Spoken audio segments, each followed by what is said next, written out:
Хочу, чтобы нокаут был. Тяжеловесы.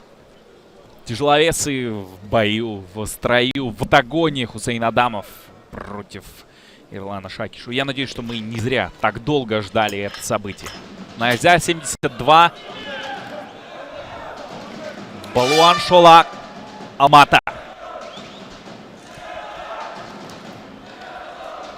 Я, ауыр салмақ жігіттер. Көзді жұмуға болмайды. Кез келген сәтте жекпе-жек аяқталуы әбден мүмкін. Екі жауынгерде.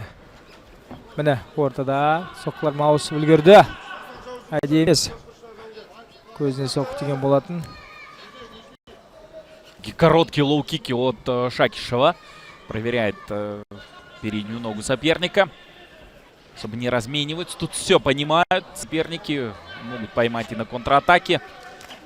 Хороший мидл-кик. Шакишев сваливает, пытается зайти за спину. Күліп жатыр. Адамов түк болмады дейді. Я, Шакишев кішкене жылдамдықтан алда тұрған секілді. Қарсысына қарағанда. Өте жылдам. Өте. Міне айналып тепті. Ештеңе болмады дейді. Шакишев екі жауынгер дайын екенін көрсетуде. Қандай жекпе-жек болмасын. Давайте не забывать, что оба очень хороши в партере, так что это осознает Адамов. Это осознает Адамов, хотя во многих боях именно он инициирует борьбу, идет, совершает проходы. Тут же работает вторым номером. Шакишев давливает. Я, бұл жекпе-жек 5 раунд екенін ұмытпайық. Өйткені 5 раундқа жігіттерге бензабак керек. Оны жігіттер біледі. Кез келген қателікті өзінің пайдасына пайдалануға дайын. Өйткені бір ауыл салмақ жігіттер ұмытайық. Бір соққа жекпе-жек тағдырын шешіп кетуі әбден мүмкін. Раздергивает Шакишев своего оппонента. Работает правым хуком.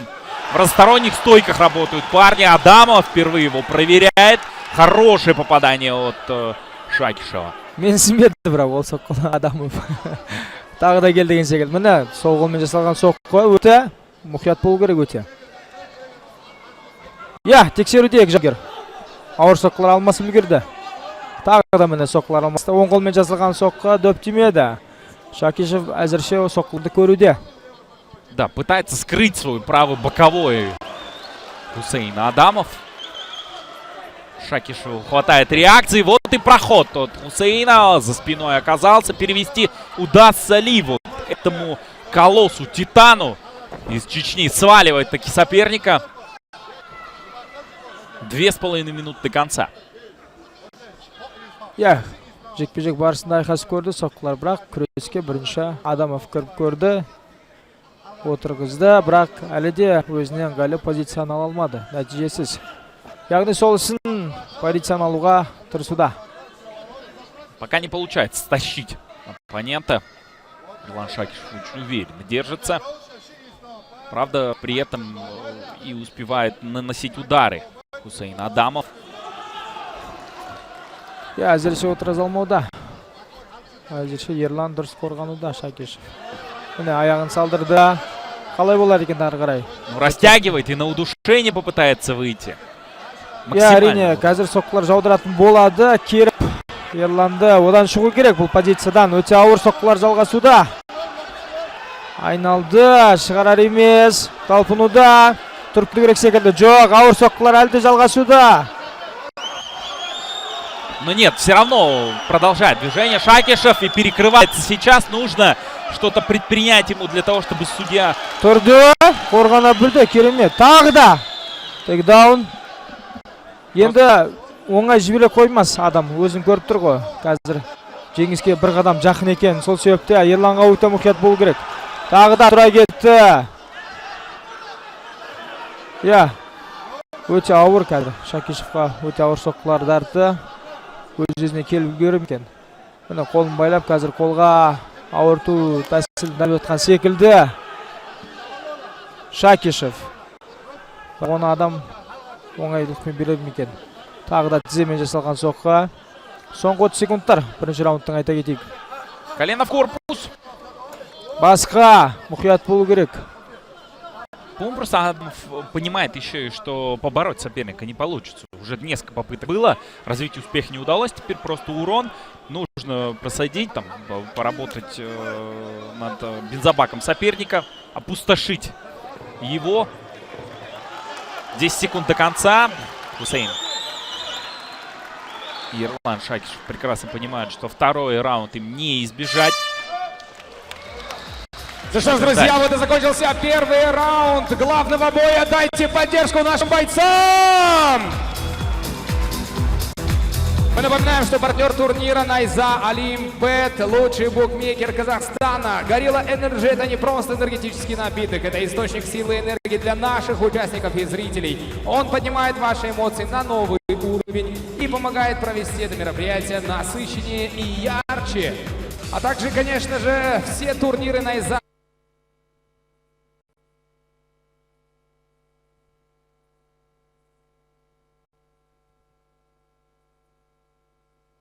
коммуникациях, цифровизации и системной интеграции в области IT, связи, автоматики и энергетики. Ну и, конечно, дорогие бизнесмены, вы можете сделать свою работу немножко легче и обратиться в компанию Darlin. Они обязательно помогут вам. А мы идем дальше и дайте шоу перед вторым раундом нашим бойцам! Балан Шолах! Громче, громче, громче!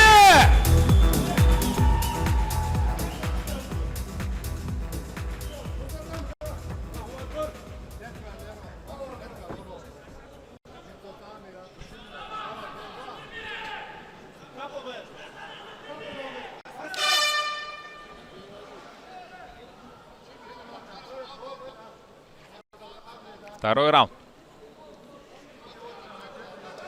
Пояс чемпиона в тяжелой весовой категории на кону. Шакишев вновь работает первым номером. Пробивает в корпус.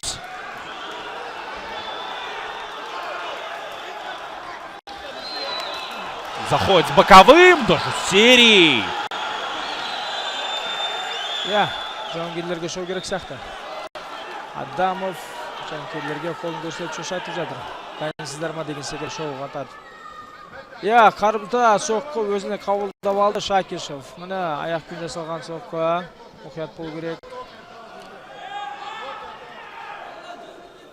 Адамов әлі шашылып үлгермеген секілді. Айналып тепті. Мұны ауыр салмаққа бұлай қимылдар жасау әрине оңай емес. Бэкфист! Жоқ. Дым болмағанда жұтып алды Шакишев. Но тревожно уже как минимум то, что пропускает такие удары. Скрывает. И вот опять удар с разворота в корпус. Хусейн Адамов достаточно разнообразен, подвижный. Хусейн меняет стойку. Бір дайындаған бар секілді Адамовтың. Өте мұқият болу керек. Тағы да. Өте мұқият болу керек. Өз-өздерін бере сөзсіз соққылар. Қазір болмаса да, бірақ жекпе-жек барысында жетармыз. Да, и накопительный эффект, понятно, есть. Опять взрывается Шакишев. Залетает с двойкой. Кому там Хусейн Адамов обращается? К своим угловым, как будто бы. Вот и борьба. Первая попытка тейкдаун, от которой защищался Шакишев. Тамаша қорғаныс сезе білді. Тейкдаунды бермеді. Мына Джеффпен алмасқан соққылар. Әзірше Джефф пен Джефф өтіп жаққан соққылардың бірі. Ерлан Шакишев бір соққы ғана қадалып жүр секілді. Міне қайта-қайта сол соққы хабарлап ұруда, бірақ нәтижесіз әзірше. Өз арақашықтығын таңдайма секілді әлде. Жауынгерлер тоқтап қалды, аяқта көп болғасы жоқ. Ақылға салып төбелес жатыр екі жауынгерде. Заряжаются. Для тяжей это понятно, достаточно. И еще раз Адамов. Вот этого ждал Шакишев. Тағы да сауатты ұрғана білді. Тейкдауннан кезекті. Кені жай тейкдаун беріп қоя салға болмайды Адамовты білесіздер. Күресіп, мазасын алып шашатуға демейді. Сол себепті тіке осылай аяқта жүріп төбелескен ыңғайлы Ерлан бауырымызға. Да, возможно, Шакишеву нужно вновь поработать лоу-киками, как это было в первом раунде. Ya төреші ескертуде жауынгерлерге. Төбелесуге шақыртып жатыр екі жауынгерді. Мощный прямой от Хусейна Адамова. И дальше вновь статика. Ya әзірше дым болмағанда жетіп жатыр ұлдарлар. Соққыларда. Дым болмағанда. Тағы да алдың қолмен алмас жатыр екі соққыда. Жауынгерде. Шакишев фехтует. Поработал немного джебом. Еще один бэквиз. Все вскользь. Здесь даже и не зацепил. Шакишева. Жетпеді соққылары. Ерланды әзілдіп қойды. Көрермендер жан беруде жекпе-жекке. Тағы да кезекті тейкдаун сәтсіз. Керемет. Керемет. Сезінуде жекпе-жек барсын. Ерлан қарсыласын енді сезініп отқан секілді, менің ойымша. Шакишев. 3 раза защищался во втором раунде, но при этом как минимум 5 акцентированных там получил в ответ. Шакишеву нужно самому сейчас проявить инициативу. С правым кроссом залетает. Әзірше соққылар көруде, дұрыс қорғануда. Өте мұшат бұл керек. Дегенмен екі жауынгерінде бір дайындаған бар. Сол үшін болар ауыр салмақ. Естеріңізге сала кетейік. Бір соққа. Шешке төәлге мүмкін. Чек-хук. Адамова. И можно вот сейчас, вот эта отсечка, 10 секунд Шакишу. Именно этого он ждал. Нет. Переждал, перетерпел второй раунд. Аяқталды. Екінші раунд.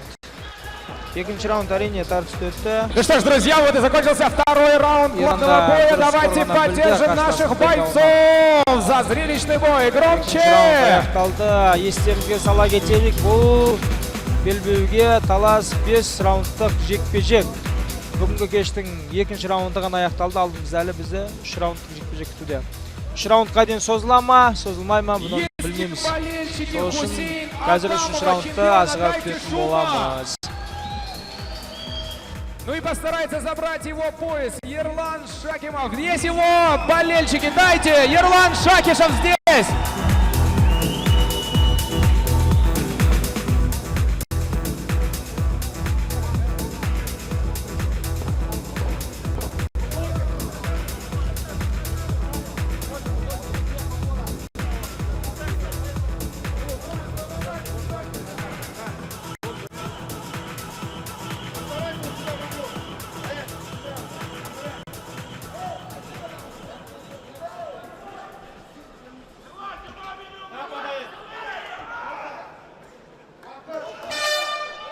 Третий раунд. Адамов, Шакишев.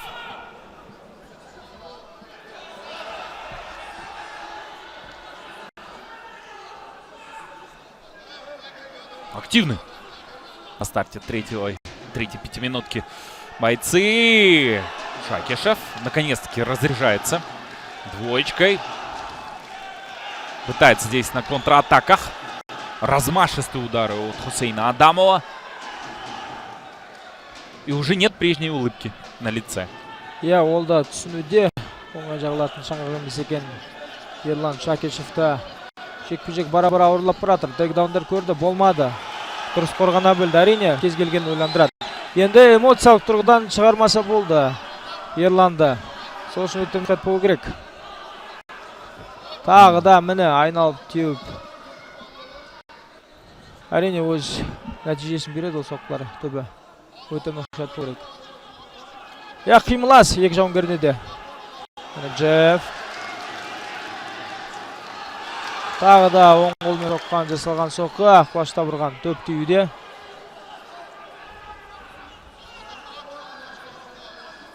Я Ерланның шекесі қанаған секілді.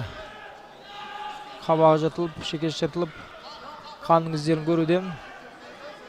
Міне тағы да міне Джефф. Ішке қарай созылған соққы.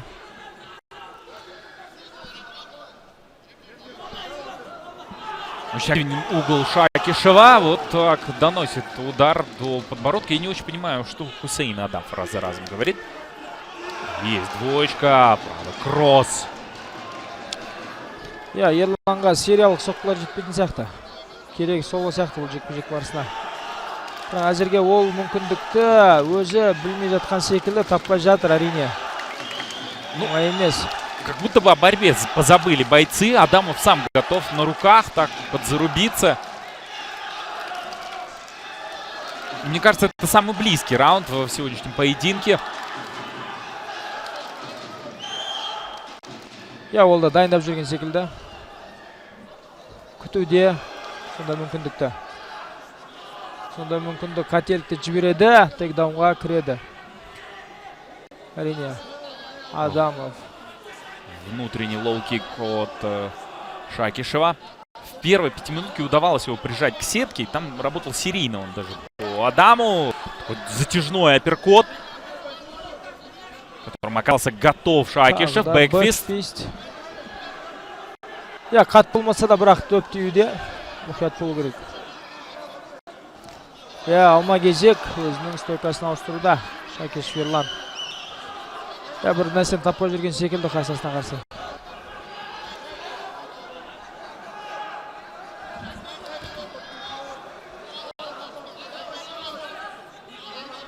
Екі минут уақыт қалды үшінші раундты бітуіне. Қазіргі екі жауынгерінде мінез салатын раундтар басталады алдағы уақытта. Чемпиондық раундтар. Мүмкін күштерін соған сау жүрген секілдегі жауынгерде. Қатты жекпе-жек барысына берілмей. Өте мұқият болу керек әрине.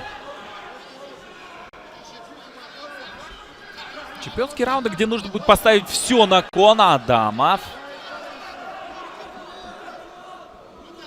пытается как-то комбинировать удары. Реакция пока работает. Сейн. Чек-хук. Заходит с боковым Шакишев. Сокращает дистанцию.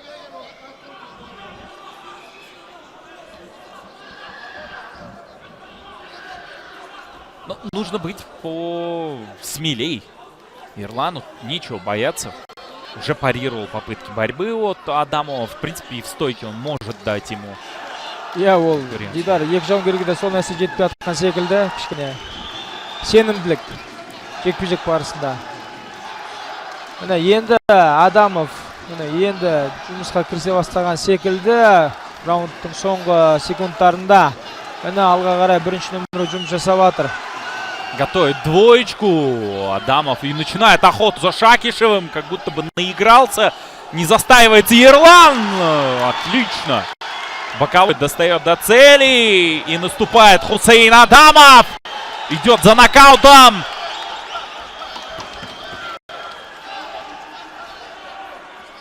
И вот он пояс. Что он кону. Үшінші раунд тартысты өтті.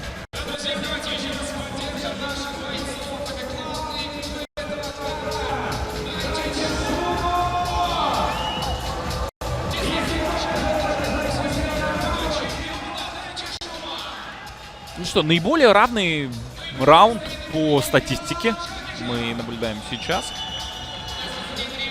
Одинаковые цифры по ударам, по акцентированно небольшое преимущество на стороне Шакишева.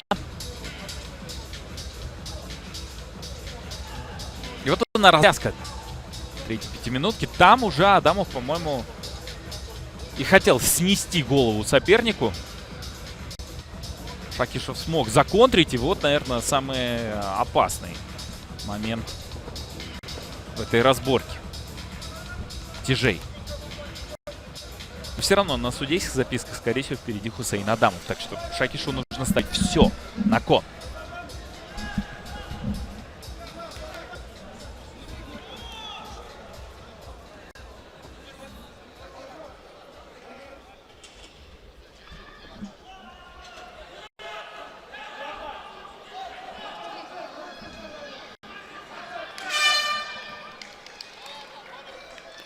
Төртінші раунд ағайын. Бүгінгі басты жекпе-жек. Титулдық жекпе-жек.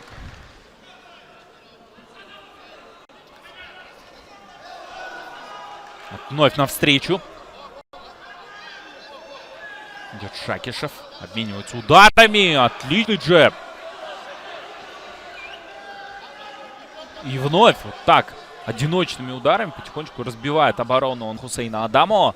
Адамов натыкается еще на один удар. И вновь такими тычками Шакишев пробивается к цели. С разворотом мощно Адамов.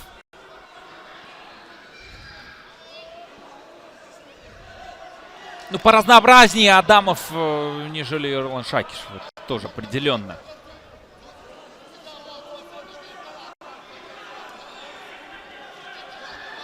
Ya, Ерланға өзін жұмыс жасау керек. Ондай мүмкіндікті бермеу керек. Адамовқа шаршап тұрсанда әрекет ету керек. Нағыз мінез қосатын сәт келді.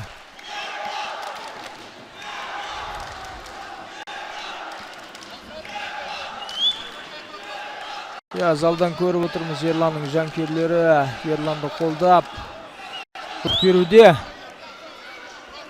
Әрине оңай емес екі жауынгерге де.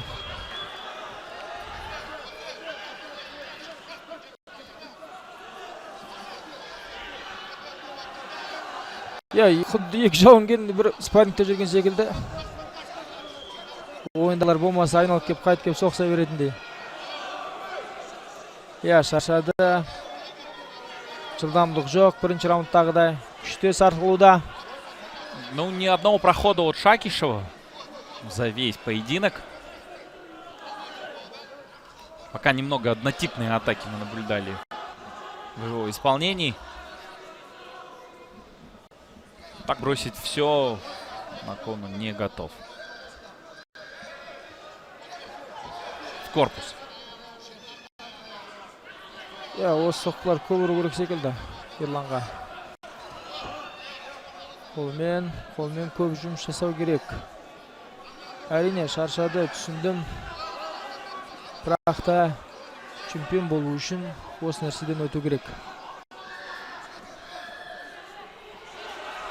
Ya, қазір оң қолмен жасалған соққы, бірақ әрине ауыр соққы емес. Адамы күтіп жүрген секілді раундтың соңында қайта қосуға. Сол нәрсені дайындап жүрген секілді. Бірақ оның тарапынан да қазір күреске көріп атқан жоқпыз. Енді күрессе қалай болады екен?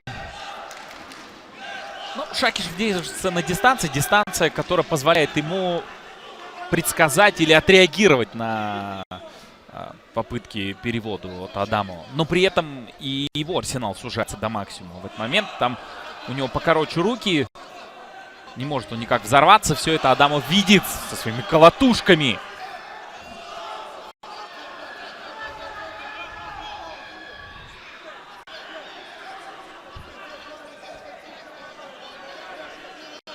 В такой боксерской манере Адамов работает. Закрыться вскользь Шакишев. Апперкот. Даже не знаю. Что-то похоже мы скорее увидели. Странным углом. Хусейна Адамова. Какой-то хаммерфист стойки, что-то такое. Ya, bir türlü soqqilarda o'tir. Shashada. Жұмыс жасау керек. Впервые за долгое время. Ya, қарқын түсіп қалды екі жауынгердің де. Қатты түсті қарқыны. Ya, соққылардың ауырлығы сезілмейді қазір жауынгерлерге де. Тейкдаун кезекті. Жоқ. Қорғана білді.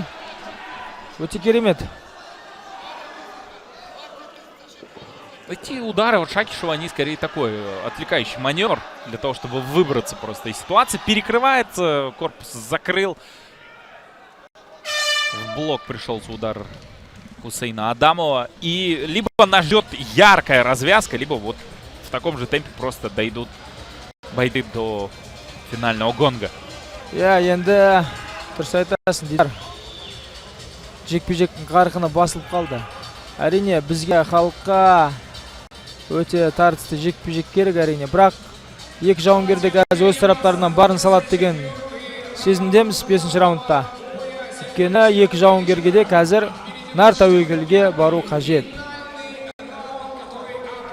Өте тартысты, тең-бе-тең жекпе-жек болып жатыр. Төрешілерге өте қиын. Қазір бір топқа беруге жекпе-жек барсын. Сол үшін екі жігіт те барын салу керек. Первый раунд определенно в актив Адама уходит за счет борьбы, за счет там почти 3 минут контроля. А вот что по поводу второго, третьего, четвертого, не знаю. Особенно много вопросов касаемо третьего и четвертого, где и переводы блокировал Ерлан Шакишев. Да и в целом. Но, скорее всего, на судейских записках ведет Хусейн. Так что здесь именно Шакишу нужно все ставить. Просто идти в атаку. Бәрі мүмкін.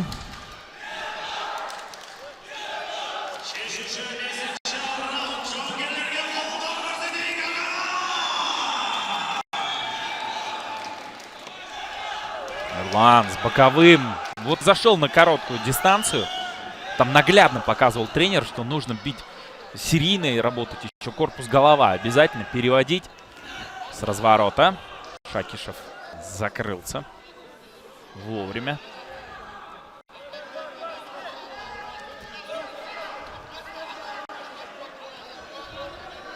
Удар ногой.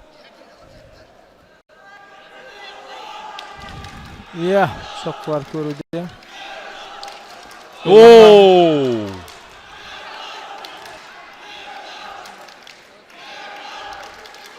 Передней рукой, так как отвлекающий маневр ее использует постоянно Адамов.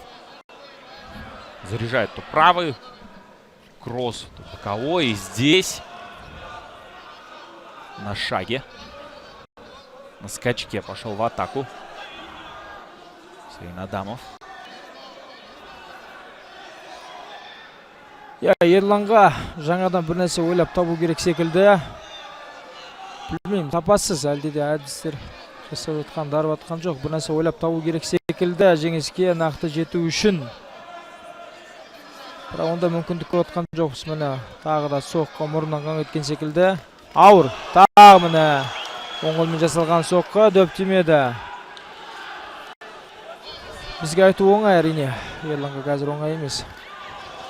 Бэкфист. Шакишев отступает. Хорошо контролирует дистанцию, оставляет для себя пространство и, соответственно, уже и пространство для маневра. Оу, справа боковым его Хусейн Адамов прочувствовал. Кровь на лице, правда, у Шакишева. Урона впитал достаточно он.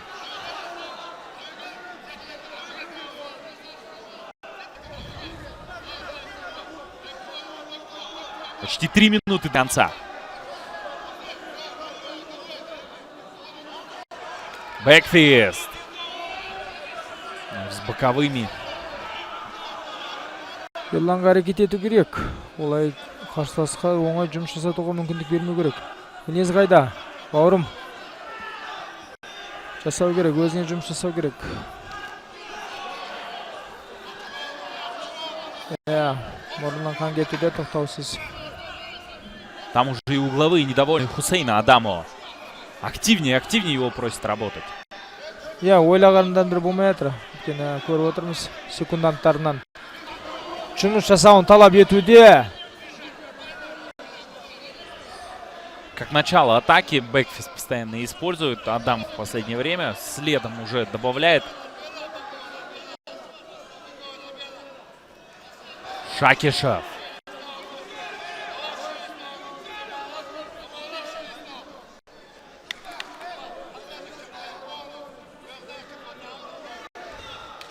Тыныс алу қиындап бара жатқан секілді.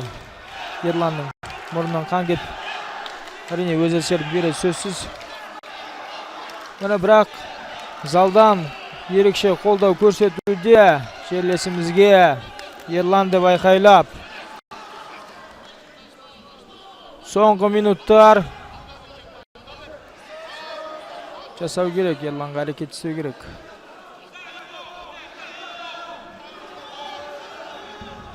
Ну теперь-то терять нечего.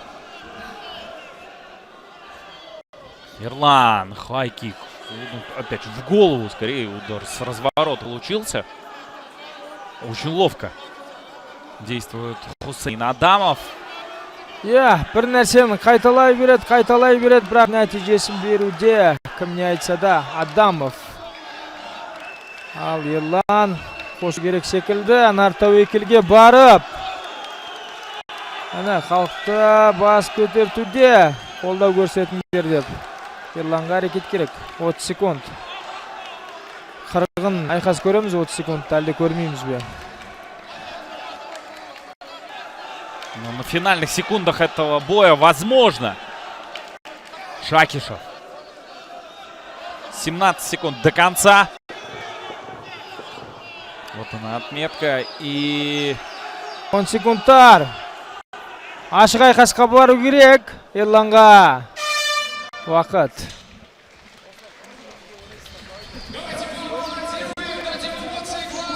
ну вот все и доходит до решения. В главном бою этого вечера очень осторожно действовали оба бойца. Адамов все-таки был поактивней. Енді төрешілердің шешім күтетін боламыз. Кім жеңгенін, кімнің қолын көтеретінін. Екі жауынгерді барын салды. Әрине, сәтті және сәтсіз сәттерде болды. Ендігі сөз төрешілерде. Давайте проявим уважение к нашим бойцам, главному бою. Дождемся результатов и вместе аккуратненько выйдем.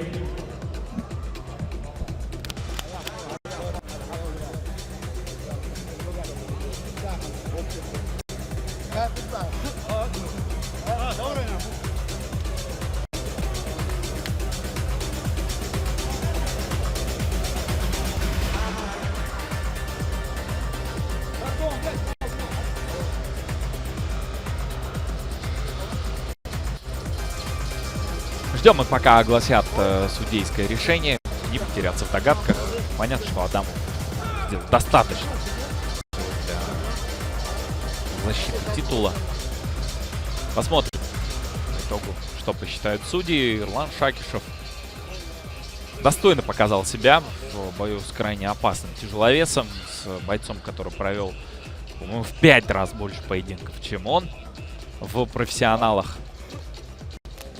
И антропометрия, и все-таки уровень борьбы Адаму — это большая проблема для любого его соперника.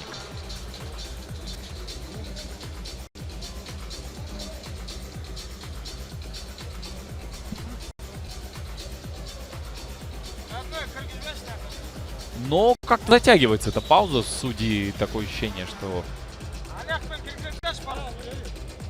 задумать по этому поводу. Идет подсчет баллов. И ждем мы рингоносера. Но когда у нас состоится следующий бой вот в этой весовой категории? Вопрос крайне интересный. Потому как хотелось бы тяжеловесов наблюдать почаще в Казахстане. Но был Зубков, с которым как раз таки Хусейн Адамов до этого и бился. Сергей проиграл своему тезке Сергею Сингейму из России. Возможно, как раз-таки Сергей Сингейм в последующем не может оспорить титул чемпиона тяжелой весовой категории Найза с Хусейном Адамовым.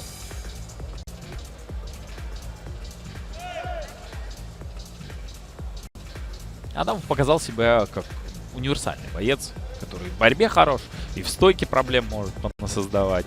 И бэкфисты, и удары с разворота, и комбинации. Все. Нәтижені хабарламас бұрын марапаттауға шыққан қонақтарымызбен таныстырайық. Халықаралық Олимпиада комитетінің вице-президенті Гаджи Гаджиев. ММА және Панкратион Федерациясы президенті Сағындық Микеев ағамыз және де аралас жекпе-жекке 5 дүркін әлем чемпионы Қазақстан Республикасының еңбек сіңірген спорт шебері Айдар Махметов және де Олимпиад Қазақстан компаниясының даму жөніндегі директоры Абзал Калиев мырза. Сонымен құрметті қауымдар мен мырзалар, төрешілер шешімін хабарламас бұрын Тағы да қош жауынгерге қошемет көрсетейік ағайын! 5 раундтың нәтижесі бойынша төрешілер шешіміне жүгінеміз. Бірінші төреші 46-49 Адамов. Екінші төреші 48-47 Шакишев. Және үшінші төреші 47-47. Бұл жекпе-жекте тең нәтиже және чемпион болып қала